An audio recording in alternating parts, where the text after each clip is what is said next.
10 नवंबर 1947 दिवाली का दिन पाकिस्तानी सैनिकों ने जम्मू कश्मीर पर हमला कर बड़े हिस्से पर कब्जा किया था। दिवाली का मतलब है खुशियां, चारों तरफ रौनक। लेकिन क्या आप जानते हैं, जम्मू कश्मीर के राजौरी की दिवाली से जुड़ी ऐसी यादें हैं जिन्हें याद कर राजौरी के लोग आज भी सिहर उठते हैं। नवंबर के महीने तक पाकिस्तान ने जिले के ज्यादातर हिस्सों पर कब्जा कर लिया था। इस हमले की वजह से बहुत सारे लोग राजौरी शहर में इकट्ठा हो गए थे। पाकिस्तानी सेना ने दिवाली के दिन राजौरी शहर पर हमला बोला। सभी लोग राजौरी में तहसील भवन में जमा हो गए थे। जब पाकिस्तानी सेना ने हमला किया तो तहसील भवन के आसपास लोग निहत्थे थे, लेकिन पाकिस्तानी सेना ने राजौरी में इन निहत्थे लोगों के साथ ऐसी मारकाट मचाई कि शहर की गलियां लाल हो गई। ऐसे समय में राजौरी की महिलाओं और यहां तक कि छोटी बच्चियों ने ये तय किया कि वो दुश्मनों का हाथ पकड़ने के बजाय मरना पसंद करेगी। परिवार के पुरुषों ने गोलियों से अपनी माँ, बहनों, बीवी, तमाम महिलाओं और बच्चों को खुद ही मारना शुरू कर दिया। जब गोलियां खत्म हो गई तो महिलाओं ने जहर खाकर और कुएं में कूदकर अपनी जान दे दी। अपने राजस्थान में हुए जौहर की कहानी आपने सुनी होगी, लेकिन राजौरी शहर का ये जौहर इतिहास में कहीं दब सा गया।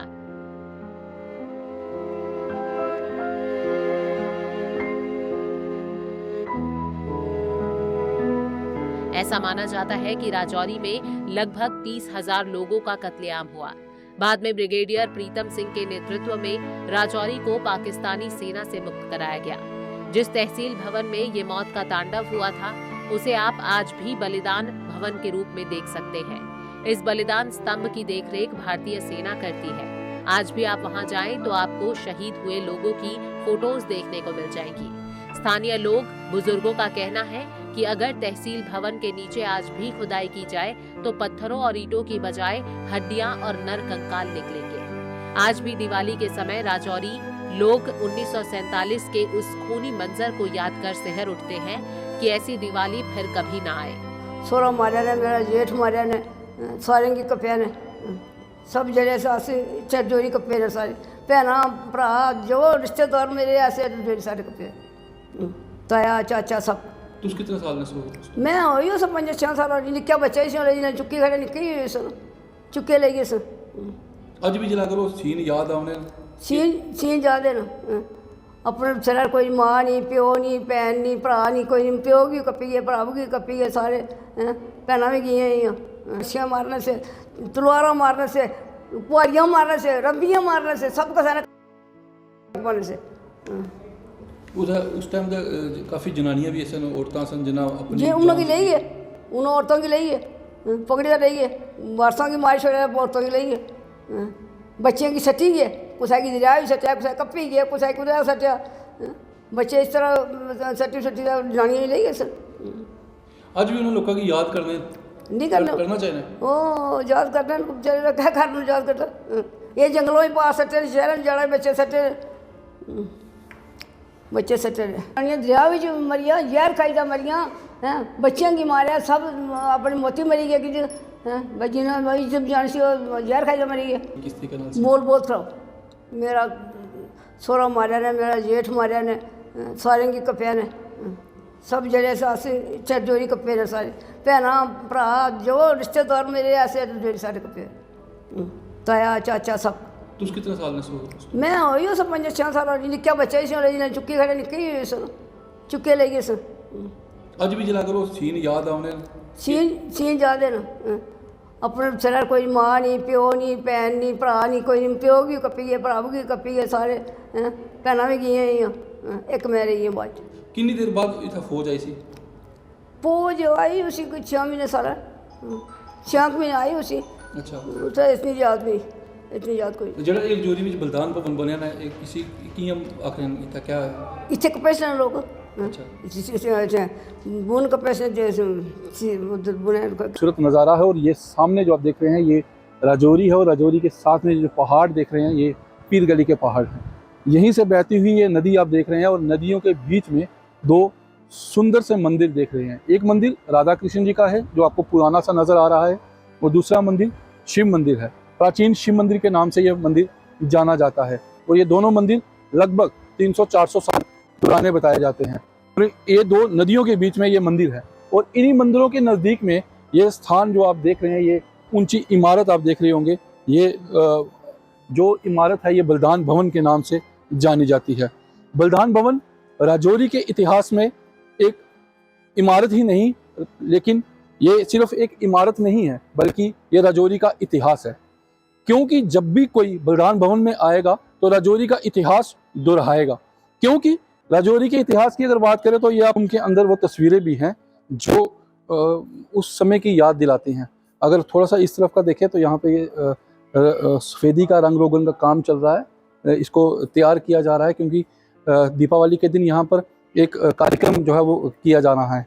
मैं आपको बताऊं कि इतिहास की अगर बात करें तो इतिहास के पन्नों पे अगर राजौरी का नाम आता है तो राजौरी के बलिदान भवन का नाम भी याद किया जाता है। राजौरी का बलिदान भवन, मैंने आपको बताया कि इतिहास के पन्नों पे है। राजौरी के बलिदान भवन के साथ साथ कुछ यादें जुड़ी हुई हैं। ये बलिदान भवन उन लोगों की याद में है जिन लोगों ने अपनी जान की परवाह ना किए बिना राजौरी को आज़ादी दिलाने के लिए अपनी प्राणों की आहुतियाँ तक दे दी। राजौरी के वो लोग जिन्होंने जब 1947 में पाकिस्तानी कब्बादियों के साथ पाकिस्तानी सेना ने यहाँ पर हमला किया था, तो 6 महीने तक पाकिस्तान के चंगुल में राजौरी रहा। और जहाँ पूरा भारत आज़ाद हुआ 1947 को, तो वही 1948 को जो है राजौरी को आज़ादी मिली, क्योंकि 6 महीने तक पाकिस्तान के चंगुल में राजौरी रहा और राजौरी का विलय हुआ। और उसके बाद राजौरी को भारतीय सेना यहाँ पर आई और सेना ने उन कबादियों को, उन सैनिकों को खदेड़ा और उसके बाद राजौरी को आज़ाद करवाया और भारत का तिरंगा यहाँ पर लहराया। मैं आपको बताऊँ कि बलिदान भवन उन्हीं की शहीदों की याद दिलाता है जिन शहीदों ने राजौरी को आज़ाद करवाने में अपने प्राणों की आहुति तक दे दी। उन शहीदों की याद में हर दीपावली के दिन यहाँ पर, यानी 26 कार्तिक का दिन वो था, और 26 कार्तिक के दिन यहाँ पर हवन पूजन अर्चना किया जाता है। उन शहीदों की आत्माओं की शांति के लिए यहाँ पे प्रार्थना की जाती है। बुजुर्ग वीरेंद्र मल्होत्रा कहते हैं कि कबायलियों ने राजौरी पर बहुत कहर बरपाया। जो भी महिला मिली उसको अपने साथ ले गए, किसी को भी नहीं छोड़ा। जो मिला उसे मौत के घाट उतार दिया। आज भी जब वह मंजर याद आता है तो सिहर उठता हूँ।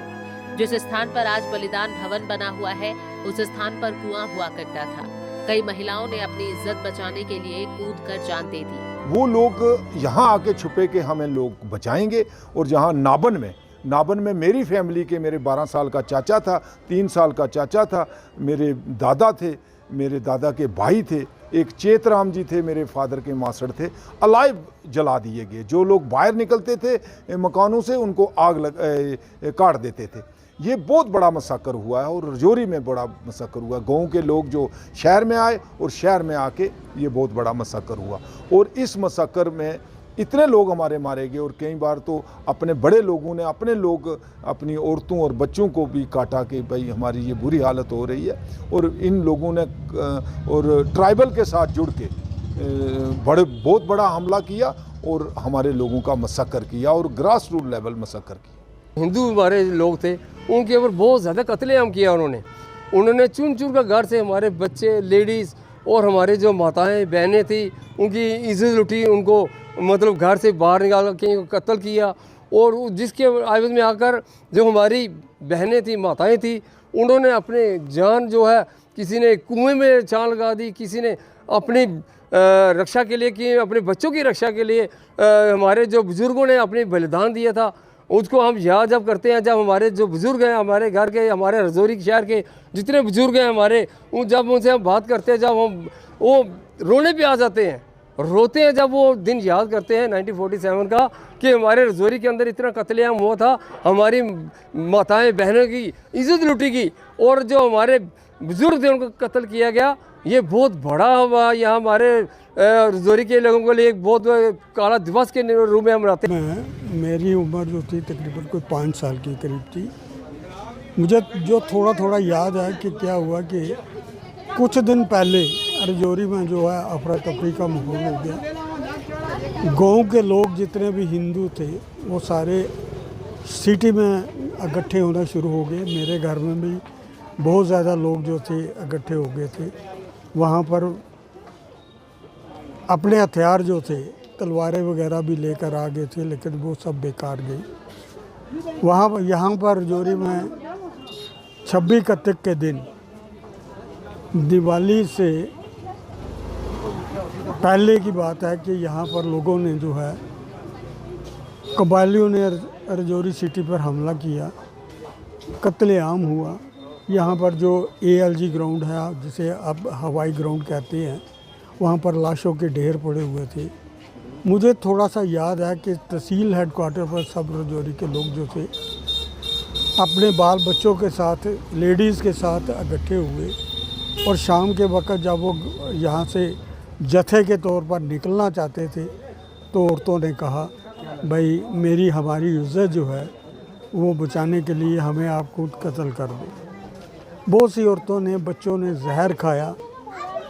उनके घर वालों ने अपनी औरतों को, अपनी माँओं को, अपनी बहनों को जो है वो कत्लेआम किया, खुद मारा, और तहसील हेडक्वार्टर में जो है वो लाशों के ढेर लगे हुए थे।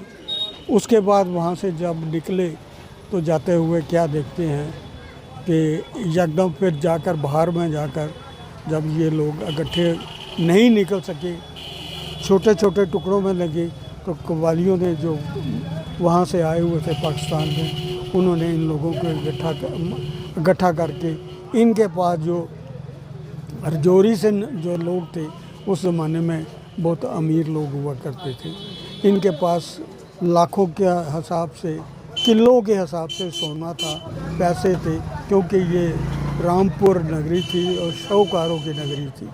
तो उन्होंने क्या किया कि अपना सोना भी लूट लिया और बाद में उन लोगों को मार दिया।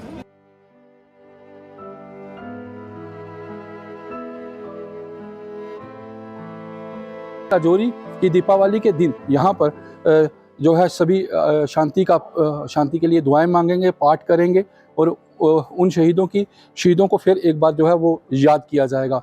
दीपावली का दिन जहाँ पर पहली दीपावली थी आज़ादी की, और पूरा भारत आज़ादी का दिन मना रहा था, तो वहीं यहाँ पर खून की नदियाँ बह रही थी। आज भी उन लोगों से अगर बात की जाए जिन लोगों ने अपने परिजनों को खोया, अपने रिश्तेदारों को खोया, अपने सगे संबंधियों को खोया, अगर उनसे बातचीत की जाए तो वो, उनकी आंखों में आंसू होते हैं, और वो कभी भी उस मंजिल को याद नहीं करना चाहते, क्योंकि वो बड़ा भयानक और बड़ा दर्दनाक मंजिल था। हम कोशिश करेंगे कि कुछ लोगों से आपकी मुलाकात करवाएं, कुछ लोगों से बातचीत करें जो रजौरी का इतिहास जो है वो बता सके। ये मैं आपको फिर बता दूं कि बलिदान भवन सिर्फ एक भवन या एक इमारत नहीं, बल्कि रजौरी का इतिहास इस भवन में छिपा हुआ है। वीडियो जर्नलिस्ट साक्षी डोगरा के साथ मैं अमित शर्मा,